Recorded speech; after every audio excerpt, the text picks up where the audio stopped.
Hello, hello, hello, and welcome to the Drag Race RuCap here on reality TV RHAPups. I'm your host, Liana Boraas, and today we're talking about the finale of RuPaul's Drag Race All-Stars Season 9, Episode 11, 12, 11, whatever. The actual finale this time. Of course, full spoilers, as with the rest of the season, are in effect. We're going to be talking about the winner, the talent show, everything that went down. And with me here to help me break everything down is Aman Adwin. Aman, how are you? We made it, bitches, as Jasmine Yes. Masters would say. Yeah, the finale. We got another winner. We have our 10th winner, as the chat in I was on the recap the other day, talking about the podcast, doing like the little plug as usual, and I was like, we're about to crown our 9th winner, and then a bunch of people in the comments got back together saying, "Don't forget the twinners, don't forget Monet and Trinity." I was like, "All right, all right." So we have now crowned our 10th winner of the U.S. All-Stars franchise, and I feel like there's definitely conversation to be had about that, like. You know, like, did you agree? Did you not agree? Like, did you see something else happening? So yeah, I'm excited to talk about it, and yeah, glad to have another winner in the mix. Yes. Unfortunately, Beth is not here with us today, but you might be hearing her thoughts later. If not, you can always go to her Twitter to check out all of her thoughts at AugustaWind11 on Twitter for all of that info from Beth. So, Aman, let's not waste any time. Let's jump right on into this. Look, Angeria is our winner. Yep. She had 3 badges going into this final episode, and due to the 3 badges that you could win from the talent show, she ends up getting 6 badges, the highest number of badges in the competition this season, and then ultimately ends up winning the lip sync. But also, you know, we've heard in the past that Ru has mentioned based on the lip sync and other criteria. You know, it's really tough to know exactly what made the determining factor. Also, they did the weird like split lip sync. But give me your thoughts on Angeria as our winner here. I thought, you know, Angeria obviously was a front runner from the beginning, right? You know, and she had this whole ongoing rivalry with Roxy. So the two of them sort of commandeered the season in a lot of ways. So I kind of always expected it to come down to either one of the two of them. It was always just a question of me of who was going to probably end up in the top 3 alongside them, or top 4, whatever they were going to end up doing. And so I was glad that Vanjie did end up there. I mean, we can have, you know, I'm sure endless conversation about, you know, how the benefactresses and badges, you know, how they either screw up the season or give certain queens a chance because they've been doing well as well. But I think ultimately, I think that Angeria is a very deserving winner. I know that there's a lot of people out there that are probably really wanted to see Roxy get her just due. And to that, I say, yeah, that's fair. I mean, if Roxy would have won, I would not have been mad either. But I do think that there is something to be said about, you know, this being Roxy's 3rd time, and this is Angeria's 2nd time. And Roxy still sort of got her redemption arc as well. She came back. She delivered. Her biggest critique against her during All-Stars 2 was that she was dragged to the end, and the whole Alaska talks of it all. And I felt like she did a good job of showing that she can compete on her own. She's just as fierce as any other winner that there's ever been on both the main stage and the All-Star seasons. So Roxy's going to be just fine. I don't think that having this under her belt really helps her any more than she's already helped herself by appearing on the season to begin with. So I think Angeria is a fine winner. It's not who I thought initially when I saw the cast list when it was released. I was like, you know, because sometimes you automatically think some people are going to be cannon fodder, right? I thought that she might, you know, do well, but I didn't think she was going to win. I thought it was going to be Roxy. I thought it might be a Got Mick, you know, vehicle towards the crown. And I thought Vanjie. Those were the 3 that I was like, those are probably going to be our winners. So it's nice to see that my expectations were subverted. So I think that she deserved it, and I think that she did a good job. She's ultra charismatic, and it was a good time. I think for me, I agree with you, especially the middle of the season. I was like, this is Angeria. I'm here. I'm getting the Angeria narrative. Towards the end of the season, it started to sway back towards Roxy. So for me, it really was a toss up in the air between the two of them. Also, when you go back and you look at the track record in terms of like, let's not talk about badges. Let's talk about episodes 1. And they both had 4 episodes 1. So at the end of the day, you know, it does feel kind of like a rivalry between the two of them, especially with the snipping going back and forth between them as well. So when I think of this season, I think there are sort of two major narratives. One, obviously the narrative for Charity and how the structure of the competition sort of shaped the viewing of the season. And then the next thing I will think of is Angeria v. Roxy as sort of, it ended up coming down to the two of them. Although, you know, you do look at other competitors, Plastique, for example, who also I think performed really, really well. And, you know, and some of the other queens, especially Chanel, having her sort of her little comeback. Like there are other stories, and I think that it's been a very interesting season to see progress. I'm really happy with Angeria as the winner. I also would have been quite happy with Roxy. I think, though, I'm still a little stuck on the format. And Aman, I think it's so funny to think back to the very beginning of the season, because I think you were the one who was probably the most cautious and most nervous about the way that the format of the season was going to play out. And I was much more optimistic about, oh, it's going to be fine. It's going to be great. I don't know. Charity, money, yeah. Yeah, exactly. And don't get me wrong, super happy. We had, right. I believe, in total around $400,000 raised for charities, which we'll go over. We'll sort of summarize that at the end. So, I mean, obviously, that's absolutely fantastic.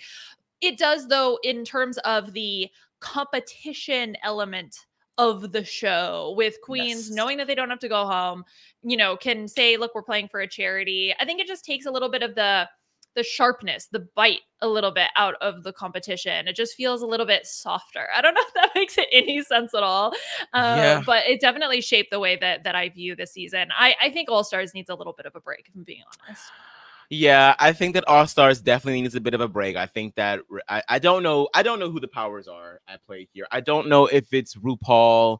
I don't know if it's the people that own Paramount and the people that own MTV, VH1, Viacom, whoever these people are. I don't know. Whoever it is that is in control of saying yes to more All Star seasons, I think it's okay to say maybe we take a year. You know, I think it's perfectly okay to do that. And of course, you know, the biggest critique for having so many All-Star seasons back to back to back is that, you know, we're going to run out of queens. But the way that they've circumvented that is just by having global, this globalization of Drag Race is happening more quickly than globalization of the actual real world could ever happen. Honestly. It is like, it's crazy. And now we're about to have the actual Olympics of drag in the global All-Star season. Like, it's insane. So I think we're definitely no longer on a shortage of queens. Now, whether or not that means that the talent gets diluted a little bit, because now we're starting to see, I don't want to say carbon copies, because each and every queen has something to bring, right?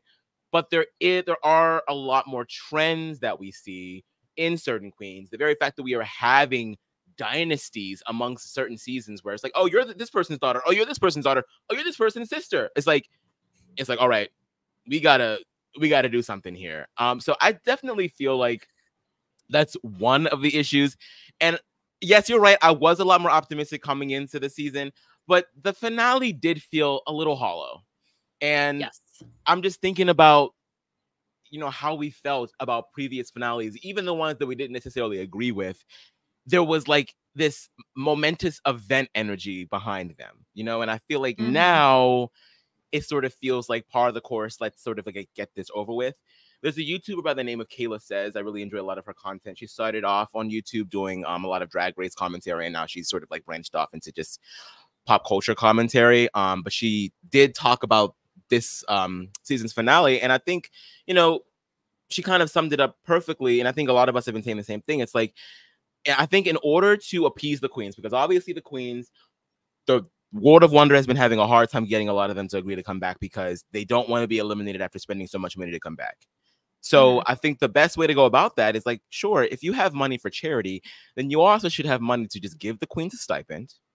And also, maybe, just maybe, put a rule in the competition where it says you are only allowed to spend this much on your package for the entire season. So that way, no one can come in and spend allegedly $250,000 on all of their looks, only to lose, mind you, because there's a plastic. And you don't have to worry about like spending so much money and then getting eliminated. That way, you can still be eliminated. You're still getting money for being there, and you're also not putting out as much as you might have, thinking, let me just blow it all out because I really want to just come back and this might be my only shot to get a crown. So I really feel like they should start doing it that way. The charity is fine, but I also feel like it's an easy thing to hide behind when someone criticizes the season to say, yeah, this felt very, very just the stakes. There's no stakes. But they're like, how could you say that? It's for charity. It's like, well, that's great, but it's still a TV show at the end of the day. We want to be entertained, and it's supposed to be competition. And I feel like if you eliminate the idea of someone going home, then... And on top of that, if the queens also are having grievances with being sent home by their sisters, then just make it the regular format. And RuPaul, do your own damn dirty work, bitch. You didn't have like 50,000 children. You can have 50,000 more. And if you feel extra bad about sending somebody home, just be like, all right, come back for All Stars 36. Because you know you're going to happen. So you know what's going to happen. So like, just do it anyway. Send them home, invite them back. Okay, we're still going to watch. I think you hit the nail on the head. Two things can happen at the same time. You can feel like, oh, I missed the sense of competition, and I'm happy that it was for charity. Like both things can happen. I think the Fame Games was a really great compromise in terms of still giving the eliminated queens something to quote unquote compete for, but also you said it. Pay them. Just pay them. Like, I don't understand. Like, we've gotten to such a place in late stage capitalism. This is a diatribe I will not go on, but just pay the queens. Like, it just feels like so, it's such an easy solution. You know what I'm saying? Like, we can just barely pay the queens that come to compete. And yeah, perhaps you do the cap on the amount of money that you can spend. I think there are definitely some other ways to sort of get around these issues. Yeah, because I definitely feel like it's not fair to like, because, you know, obviously somebody like Plastique, and again, this is alleged, that I was mistaken by saying that she's paid $250,000, but I think that she did spend quite a hefty bit of coin on a lot of her looks. I mean, you can just tell by the way that they look. It isn't necessarily fair for someone like Plastique, who has such a massive following and makes so much more money than some of her sisters, which is fine. You know, do your thing, girl. I'm not criticizing the fact that you are able to do that, but like, is it fair that you can then spend so much more on your looks versus someone who, you know, still makes some good money, but not as much as you're making? Like, I feel like putting a cap on it is nice. And like, obviously, if the queens have been complaining, then there's probably some validity to the fact that like World of Wonder, Paramount, whoever it is that's paying these queens, it's not enough. But at the same time, yes, pay them. At the same time, queens, understand that this is still a reality competition show. It is a business. You can't ask them to pay you exorbitant amounts of money. Yes, know your worth, but also be reasonable, right? Like, you know, if it is still, it's kind of a job too. Like, yes, you're getting paid. You're getting exposure, but being on reality TV these days is a bit of an occupation. So you have to, you know, you have to temper yourself and manage your expectations about how much you actually can walk away with. Because if you all get invited to come back to the show and you're making bank, then the cash prize then means nothing. You know, there has to be some level of, you know, scarcity, or else what's the point in competition? Right. I think the other thing to touch on is about the badge allocation in this episodes, where we had this in All Stars 7, where Shea Coulee we see win one challenge and then win the final challenge and make it to the top 4.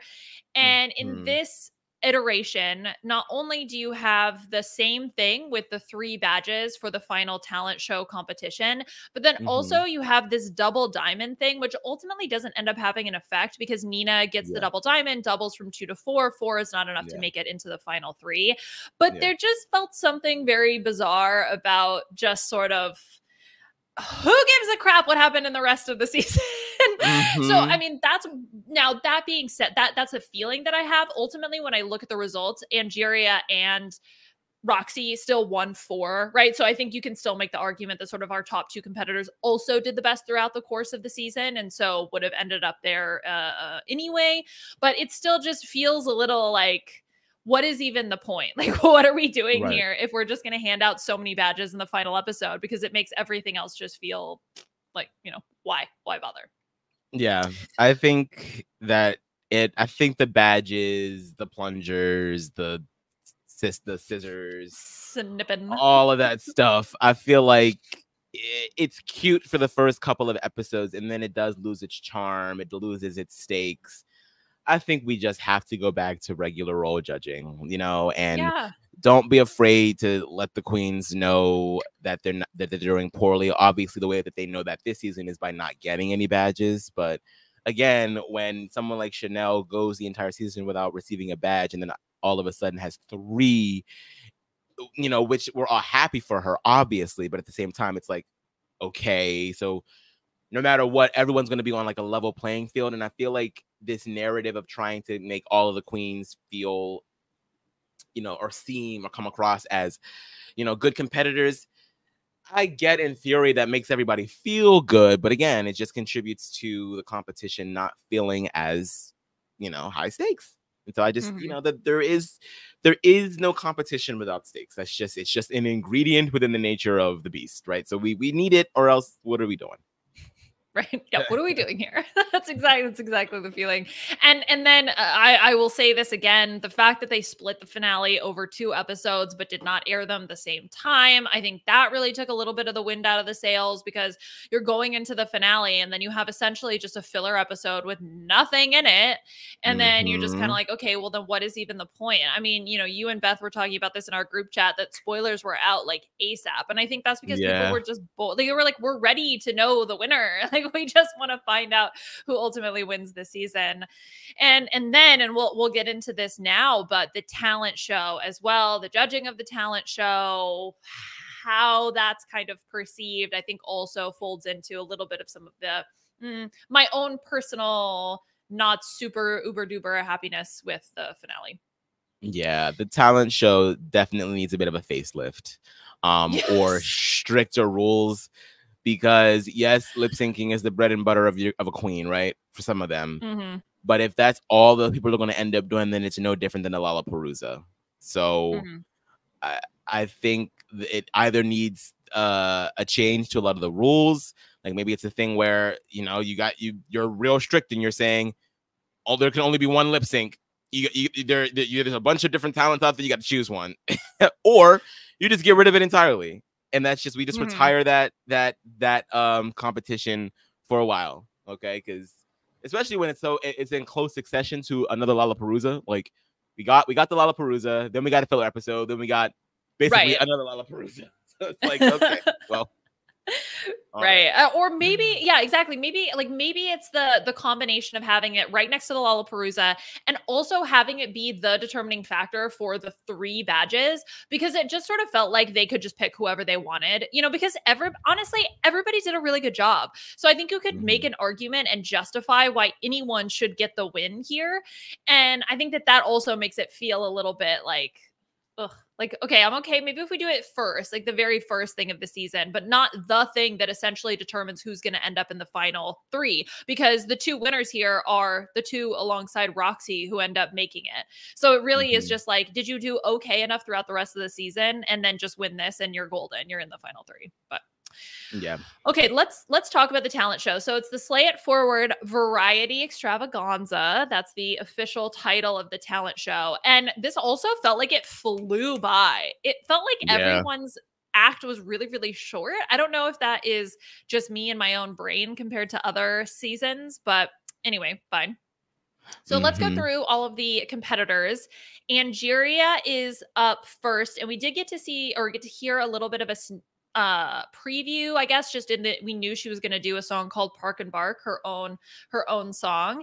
And I have to say, Aman, as soon as I heard Ru nonstop laughing, that combined with the Angeria narrative, I was like, okay, so Angeria is one of the winners. Check. Yeah. For sure. It was a nice, like, you know, traditional old Hollywood glamour type performance with a heavy dose of Angeria charisma.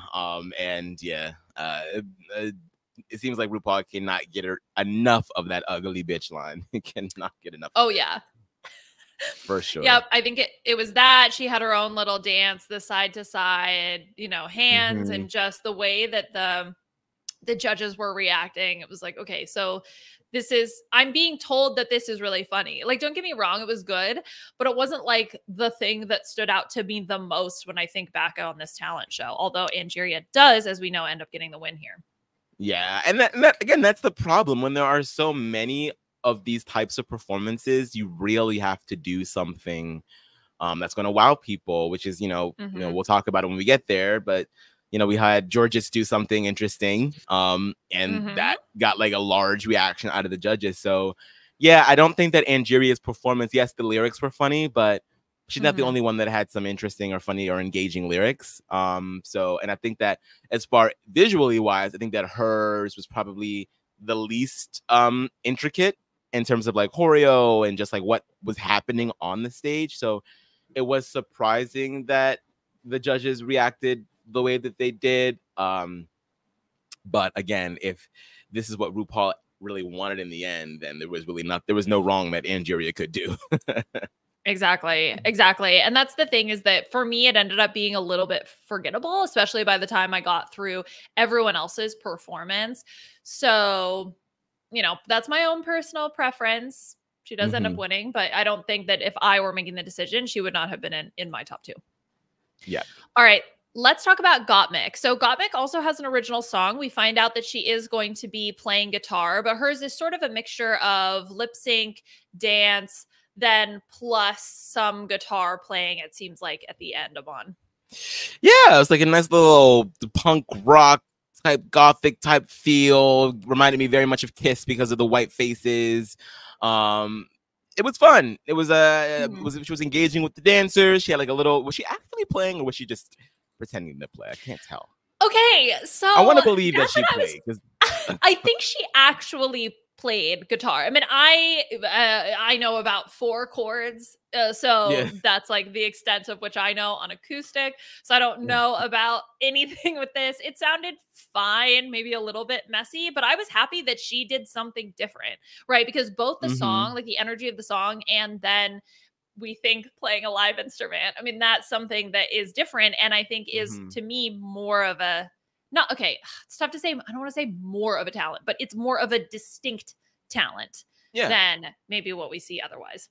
Yeah, I think, playing, I think that that's fair to say. Like, you know, playing a musical instrument, I think requires a little bit more time and focus for most people than lip syncing.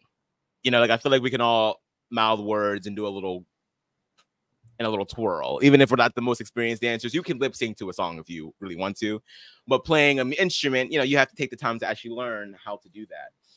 So it's I like that was injected in there, because I do think that the talent show, you want it to be more of a variety. You want to see people that are good at something. We were just talking about the Olympics beforehand. Like, I think I love watching the Olympics because it's someone that like took so much time, blood, sweat, and tears to be the best at a particular sport, and to see that type of like prowess like live is just very impressive. So yeah, I mean, I think that added a little bit of flavor to her performance for sure. Right. And I think that's also, look, it's called the variety extravaganza. So you kind of want to see a variety of talents. And I would say that Gottmik, obviously playing the guitar, brings another talent to the mix. Now, that being said, I think you can still absolutely come in, slay a lip sync, and stand out. And that person for me is Jorgeous, to the slide. That's, I'm sure, the move we're all thinking about. When Jorgeous gets thrown and just, I don't know how she just keeps sliding. Like, there's absolutely zero friction on the floor, and she just, oh my gosh, amazing. I loved it. Yeah, again, just the control over the body, just knowing the dimensions, knowing the dynamics. It's just like a little ball of energy that just does not deplete. Just like a little Duracell. It's just it just doesn't stop. And yeah, that was very fun. I liked the shock on all of the judges. Like Connie Britton was like, speaking of which, that was interesting that usually on the finale it's always like just family, like Ross Carson, T.S. Madison, you know, the usuals. But we had Connie Britton on this finale, which I felt was interesting. I was like, was she supposed to be here earlier, and then something happened in her schedule and they were just like, oh, just come back for the finale? Well, you might be right on that, because I do think for the lip sync, I'm trying to look for the lip sync Lollapalooza, I think that was just family. So maybe she had to push it 1 week. Yeah, they interesting. recorded it later. But yes. And that's the thing, that for Jorgeous, I you know, she obviously didn't have as much success as she wanted in the lip sync Lollapalooza. So I thought maybe it would be Angeria and Jorgeous who would get the second win, or the other winner of this talent show, because obviously we know Ru loves her. That move was amazing. The song was a little wonky. I actually spent a long time trying to figure out whether or not she was singing it or someone else was singing it, and I don't think I actually know the answer to that. But It she did gave a good not sound performance. like her. I think Yeah, that it didn't someone sound like else did her. those. Yeah. Okay, good. Because I spent a long time trying to figure that out. But anyway, again, the delivery I just think was so fantastic. Yeah, for sure. Just sprightly and spry. Oh, yes. Yes. Plastique also does her own song, and she has a few different interesting reveals throughout the performance with the sleeves, the sparkly titties, the marshmallow. So a lot of prop work. Oh, and of course the lightsabers as well. Oh, the lightsabers were so fun. So cool. I'm a big Star Wars fan, so I was like, yes, I need better. She's just been giving me my nerd shit this week, this whole season. The Sailor Moon stuff, the anime stuff, Star Wars stuff, and even with the flaming boobs. I don't think that Lady Gaga was the first to do that, but like she was like the first to introduce it to me, so I immediately went there. I was Monster Ball tour, put your paws up. I was instantly transported back to 2010, 2011. I was here for it. But yeah, you know, not probably definitely memorable because of all of the props. But I don't necessarily think that it was that much different from what we've seen her do over this entire season since we got to see her lip sync a bunch. So I just felt like I was seeing a lot of the same moves from her again, which is fine, and it pays her bills, and she's good at it. It's not a bad performance at all. But I was like, all right, well, who's next? Yeah, I'm happy you brought that up because that was kind of my opinion as well, that it felt like almost outside of the props. It was like, okay, and then it's Plastique being Plastique, you know, her sort of her normal performance ability. And I think that that hindered it a little bit. Although I will say the choices for the props I still think were really fun. So I have to give her credit for that. But then you just want that that little bit more oomph and extra when it comes to the performance itself. And I think it was also tough. She suffered going after Georges as well. Yeah. So in terms of like performance energy, Georges is absolutely nailing it. So Plastique just felt little teeny tiny bit lower if I were ranking, but still very, very fun. Right. Nina is up next, also her own song, The Queen of Nice, as we hear her called, and she has the backup dancers the dress, and I think that's something that she, you know, was known for even before Drag Race, so that was very cool to have that callback. Yeah, that was fun. I mean, a piece of me was like, I wish that I didn't know that she's done that before because I wanted to be surprised. They didn't even show the judges' reactions, and I'm wondering, is it because they knew that it was going to happen because they know that Nina's? I mean, RuPaul's definitely seen it because it's in. I'm sure I think Nina has said that in all of her audition videos, she showed those clips of her doing that in the past. And on top of that, I would imagine that when they're setting it up, I'm sure like everyone can see that the dancers are coming out and getting into position. So it's like kind of like, okay, well. But you know, let us know in the comments. Were you surprised? Had you seen this before? Did you like it? Because it's a neat idea. So much so that again, Sia, the singer, copied off of it, at least in one of her performances, live performances. So that's always cool. You know, and I love musical theater. I've grown up on it. One of my hobbies. So you know, it definitely attacked all of those sensibilities for me. I thought it was a cute song, cute message, obviously very timely, very important, but still signature Nina, and just a good time. It was a good time. Not exactly like mind blowing. I kind of feel like maybe if the dress had moved with her a little bit longer, if she had walked down and then had dispersed, I feel like that gives you a little bit more of a wow factor. But outside of that, yeah, it was a fine performance. I thought it was cute. It was good. Her vocals super, super strong. So that was really nice to see. It was very classic Nina, very Miss Congeniality. And so you like to see that. But I think for me, it was middle of the pack, just not like, oh my God, this is the most amazing thing I've ever seen, but super, super, super solid from Nina.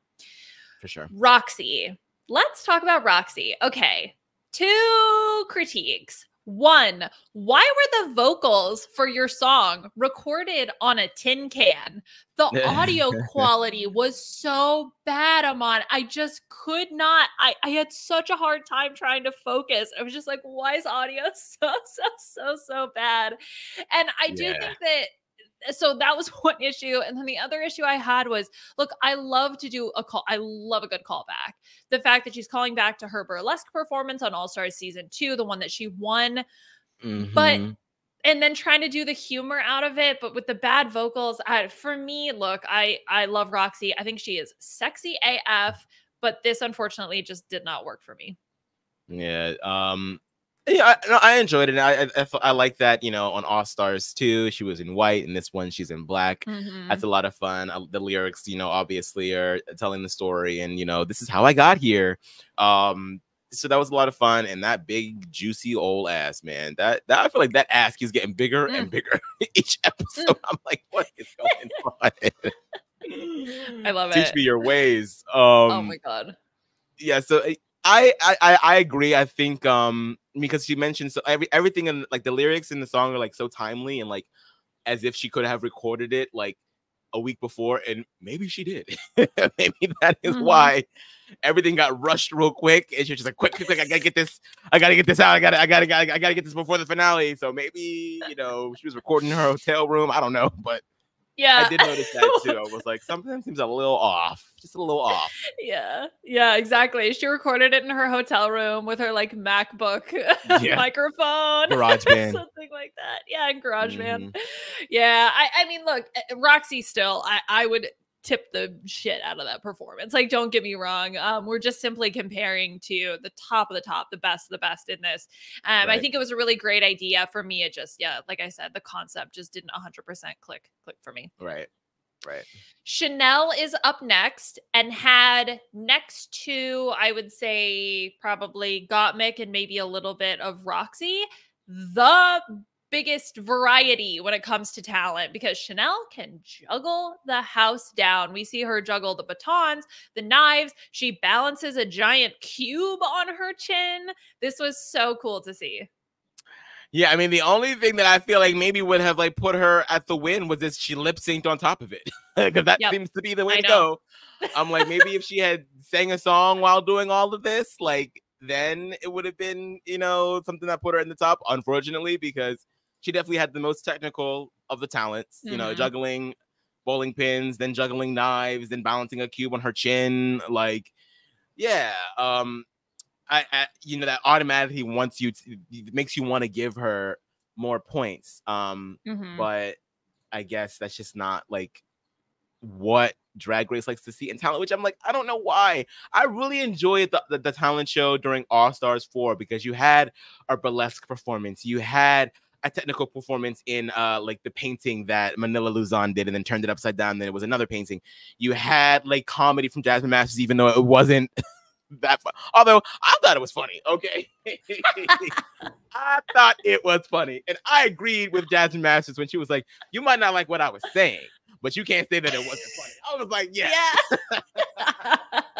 So there just seems to be so much more variety other than just, you know, your regular lip sync. So it makes me want to say, hey, Chanel, I feel like understood the assignment a little bit more than some of the other ones did. And I want to reward her for that. But I guess it just wasn't. I guess it just falls flat for the judges. I don't know why, but I don't know. Yeah. Okay. So I agree. I mean, I think the fact that she did such something that was so different immediately stands out to me, right? Like immediately. Also, I love that it's a callback to her first season. She did a runway where she was juggling and walking down the runway. That was also very, very cool to see. So it was nice to have that connection. I think I probably, for doing something different, she just stood out. I maybe would have put her in the top 2. Also, I kind of like the idea of it being Roxy versus Angeria. That's essentially still going to be the top 2. And then Chanel ends up there as the queen who got like nothing throughout the season, then all of a sudden made it to the finale. There's kind of that underdog story, even if she doesn't end up winning. I just kind of like that narrative. But I do think that she suffered a little bit from lack of audience engagement. And I get when you are doing something so challenging, you do not want to screw it up. I'm sure she was so focused on getting the juggling down, the balancing down. She was really in her own world. But I think there was that lack of connection to the audience that just she suffered a little bit from that you don't feel as the audience member like drawn in. And maybe the lip syncing Aman would have been the way to go about that. But for me, that was part of the reason why I could see the judges not giving her the top slot, because it was sort of lacking a little bit of that intimacy with the audience.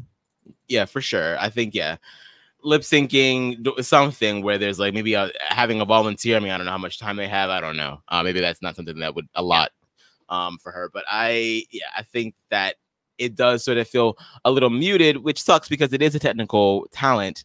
It feels a little muted when it's just you up there with like without any of the theatrics that your sister has while they're, you know, ducking and diving and flipping and stripping. So yeah. Yeah, well, speaking of stripping, we have Vanjie as our final performer, and she has a song essentially dedicated to Michelle shitting on all of her leotards and her bodysuits. She's the leotard fish calling out Michelle. You have the Michelle audio, like in the performance at the end. I loved that. All of the reveals, Aman. What did you think about Vanjie's performance? I wanted more leotards. I felt like we only really got like 2. It kind of reminded me of Plain Jane, where she was talking about all of these what was it? Suits, jumpsuits, bodysuits, and it was just one. Yeah. So I feel like you needed at least like what Nina did during that lip sync of all those weeks ago. That's what I needed, but lip sync style. Yes. Or leotard style rather. So yeah, I thought it was cute. You know, it's always fun when the contestants get a little cheeky with the judges. And you know, I think that the final reveal of Eat It was fun. I just needed more of a build up towards that moment. The choreography was fun. It's like, again, a reminder that Vanjie is a dancer. I feel like I always forget that, even though, you know, she does it all the time. It's just that she's just known so much more for her DRs and her charisma and just her being funny. So I always forget just how well of a dancer she is. But yeah, so it was fun. It was a good performance. Very engaging, and you just laugh because, again, it's Vanjie. So yeah. I think it was a really great concept, and I didn't hate her being in the top 2. I think I probably would Georges and Chanel maybe jump up for me as the 2 that I would probably consider being in the slot next to Angeria if Angeria has to be there. Thanks, production. But Vanjie maybe would have been in that 3rd spot and definitely in contention. I wasn't particularly upset that she made it into the final 3. I think she's been such an entertaining, you know, as you said, charismatic performer all season. But it also did feel, though, with Vanjie and Roxy and Angeria, that Vanjie was just sort of the awkward 3rd wheel in that situation. And okay, like, I don't think Vanjie's gonna win, but like, good for her for making it to the top 3. Yeah, at least she made it to the top 3. I'll take it, whatever. Yeah. All right. Is there anything else, Aman, you want to say about the talent show? Otherwise, we'll start going through the runways. Now, that's it for me as far as the talent. Okay. Let's talk about the runways. I don't remember what the category was, but probably something about drag eleganza, excellence, top look. Yeah, I think it was like theme, just excellence. Best drag, something like that. Exactly. Best drag on amazing. Yeah, whatever. Okay. Angeria is up first. At first I was like, was this supposed to be for a feathers runway at some point in the season? Because as you can see, she's completely decked out in feathers, but I think she looks stunning. This is amazing. Such a huge, just constructed monster of a dress. I think it's stunning. Yeah, it is stunning. My only thing about it is that I wish that it and this is just like nitpicking, I kind of feel like it feels to me like the dress has Botox. Like the like the gown part of it like would not move. Like, and I wanted the feathers to like catch the air a lot more, but it just felt like it was just everything was just like in place. Don't touch me, or else everything will come crashing down. Do not move. But obviously, it's a beautiful, beautiful guess. It's giving Toucan Sam's cousin from around the way or something. I don't know. Yes, a Galambot Toucan Sam. Okay, next up is Gottmik. Gottmik doing this very elegant sort of bondage with this really interesting train detail. I thought it was also very, very gorgeous. Very, very Gottmik. Very, very Gottmik. The train was so like intricate, though. Like all the details on the leather are so fun. The hair, I feel like, is the centerpiece. Just like that you know, just like geometric type deal swirl. It was just very, very eye-catching and eye-popping.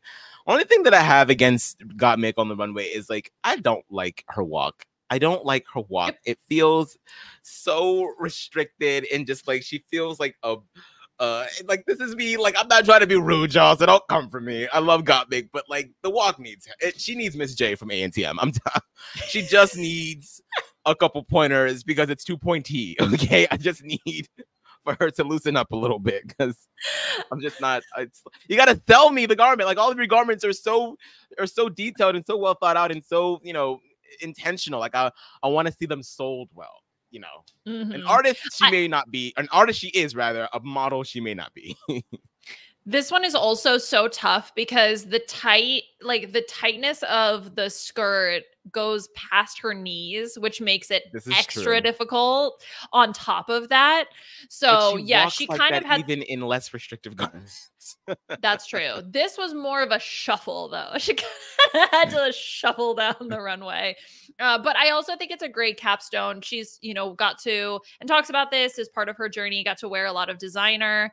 And this is her tribute to Alexander McQueen, or a homage to Alexander McQueen. So it was really a nice capstone for her and her shuffling walk down the runway. Yeah, for sure. Gorgeous is up next, inspired by Selena, who inspires her to do drag. And this color looks so good on her. I think she looks gorgeous. Yeah, the very definition of the fiery red Latina, just like a smoke show, smoke bomb, just gorgeous. I thought at first that the skirt might be swallowing her up just a touch, but I think that the way that she presented it on the runway was just chef's kiss. It's really, really just great, just great, fantastic. I do think, yeah, there was definitely a part of me that wanted this to maybe be a gown instead of the two-piece. I think that I would have liked that as well, but I can't hate on it, especially her makeup or the signature pants that Selena wore, like the red bra with the pants, which I'm sure that, like, I think that Valentina definitely wore a look that was like inspired by that back on All Stars 4, I believe. So it would have been like a bit of a redo, but I wouldn't have minded. I think it's a great silhouette. There have been so many seasons of Drag Race, you know. It's gonna happen. All right, Aman, Plastique is up next. Give me all your thoughts on this. A Vietnamese opera-inspired look, but even without knowing the reference, oh my gosh. There's just so much going on. There's so much detail. It's such a tall look, too, with the extension of those antennae at the very top. It's just, I feel like you would just walk next to her at DragCon or something, and she would just be towering over you. The shoes, I've always wanted to get shoes like that just so I could see what it feels like to walk in them, where like there's no heel, it's just a big ass platform in the front. Just fun. Again, her being very, very proud of her heritage, giving us a little bit of that Asian flair for the show, specifically Vietnamese. Just like, yeah, I can't really say a bad word about it. It's like a warrior. It feels like she's got like spears sticking out of her back, but yet she rises. Like it's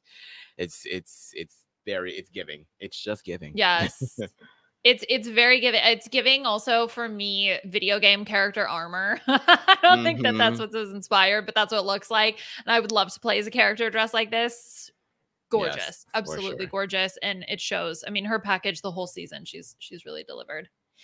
Nina West is up next, and as the judges say, she left the camp at home in this really, really stunning blue gown. I think the color looks fantastic on her.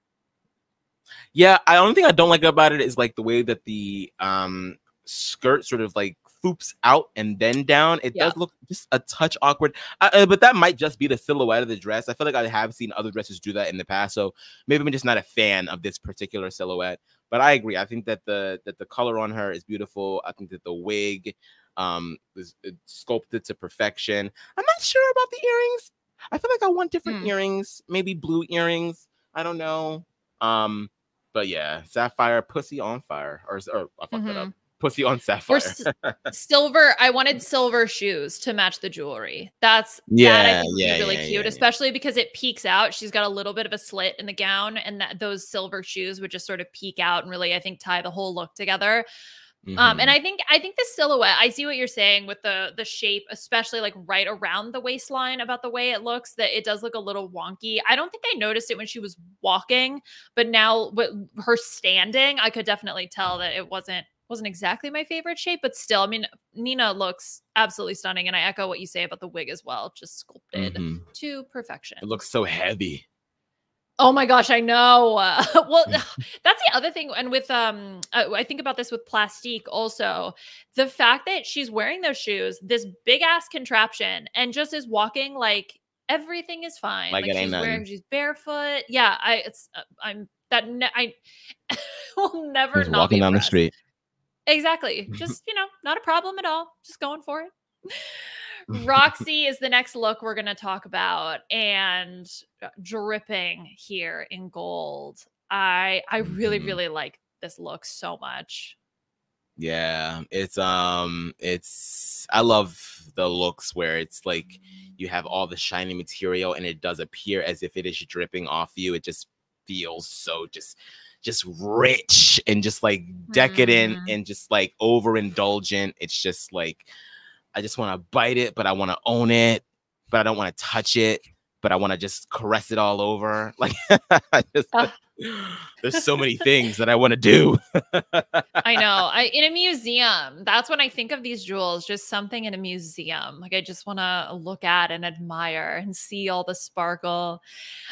I do think her eye makeup, and she does this, we've seen this throughout the season, that she can paint a really heavy black lid, and that almost feels like it like smushes down her eyes a little bit, which most of the time it's okay. Here, I think it actually kind of works. I like it with this look. I don't know why, but it does sort of change her face shape a little bit.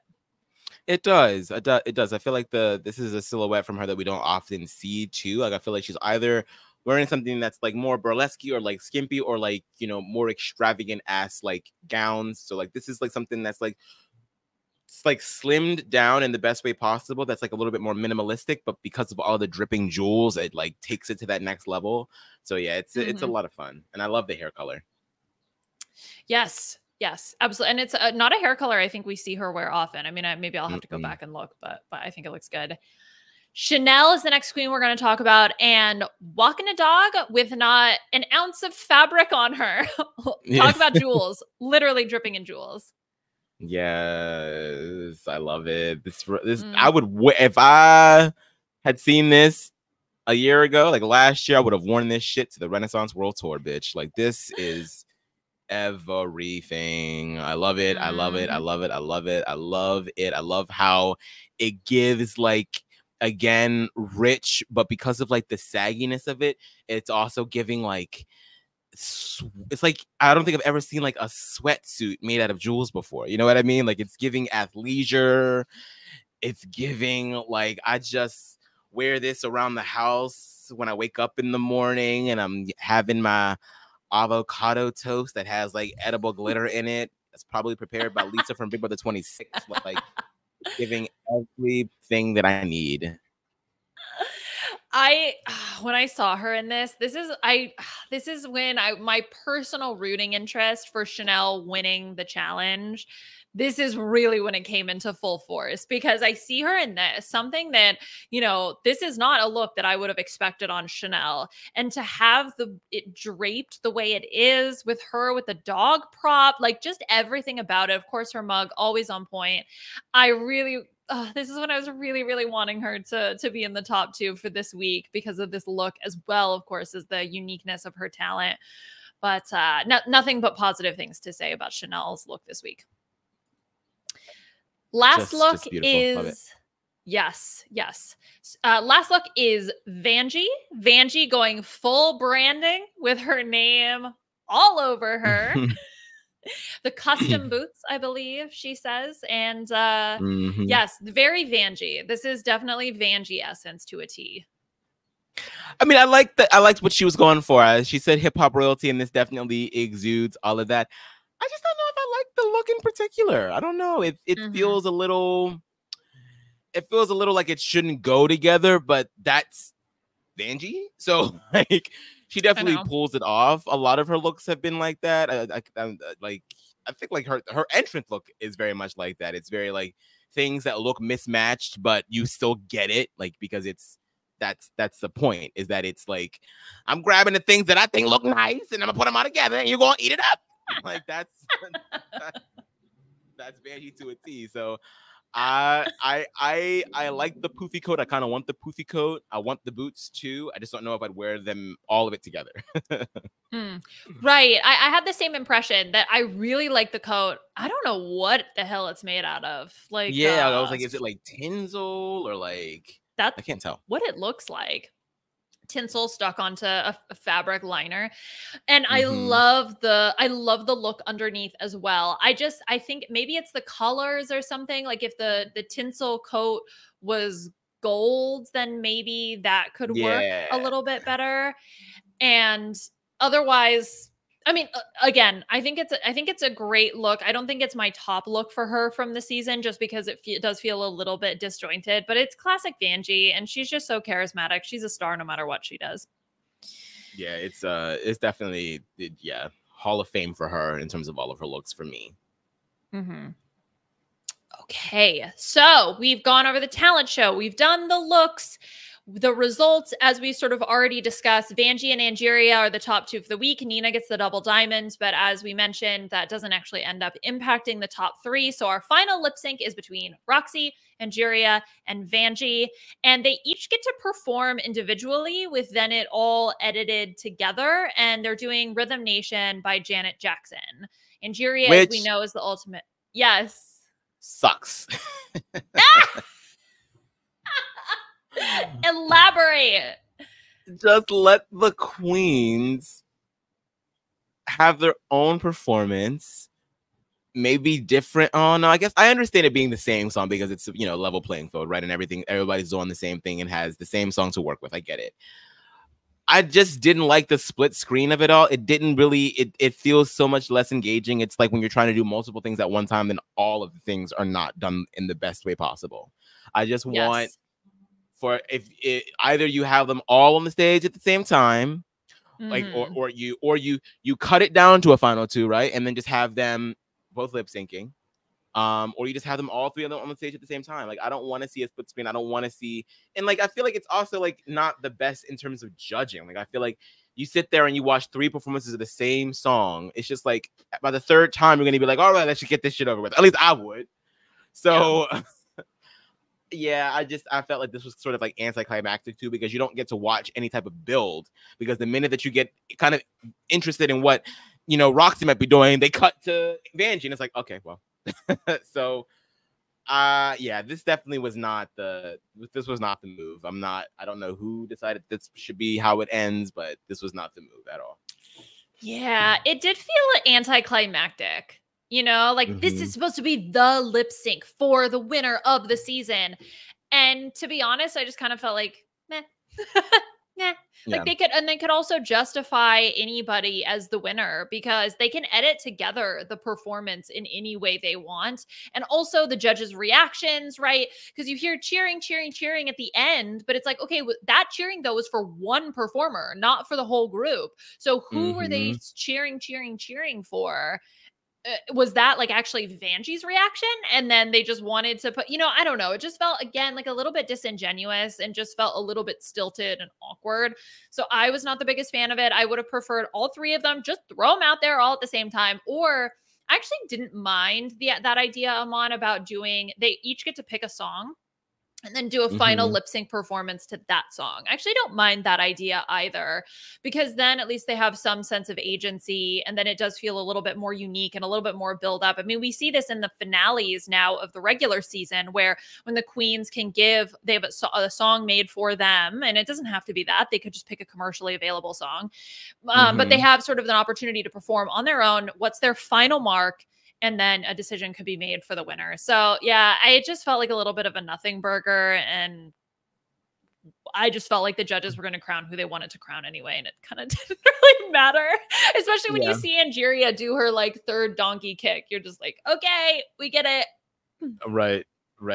It's not the finale feel that you really want, and then it sort of like makes the, like, if you don't land the finale, then I feel like in a lot of ways the season sort of ends up not being very memorable, because you can have a season that is, you know, hard to watch throughout, but if that finale pops off, that people, audiences are a lot more willing to forgive people. Like, it's like BB19, right? Like, the season was crazy, but then to watch that, what happens in the end, you're like, okay, and then we kind of, you know, it gives the whole season a facelift. But this time it does just sort of like feel like, okay, this season 9 feels like, all right, can we please just get to All Stars 10, the landmark season where we're probably going to have a bunch of stuff going on. It just feels like we're just on the road to All Stars 10. And I hate that, because like, yeah, like we want, you know, Angeria to feel like she's part of the pantheon, right? And I feel like we're going to be like, who won that one again? Like, and that sucks to me.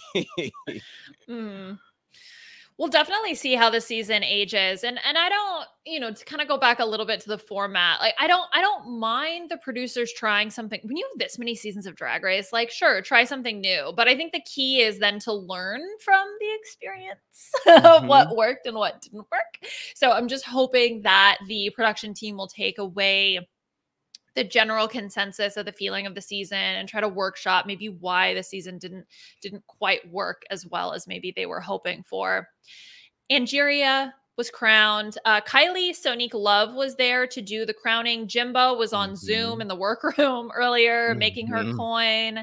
And then it was nice to see Kylie again. I really enjoyed her coming into the workroom and being like, new titties, like, don't touch. Yeah. don't squeeze. It was just nice to see her again. You know, I'm sure, you know, scheduling, those kinds of things can happen, scheduling mishaps.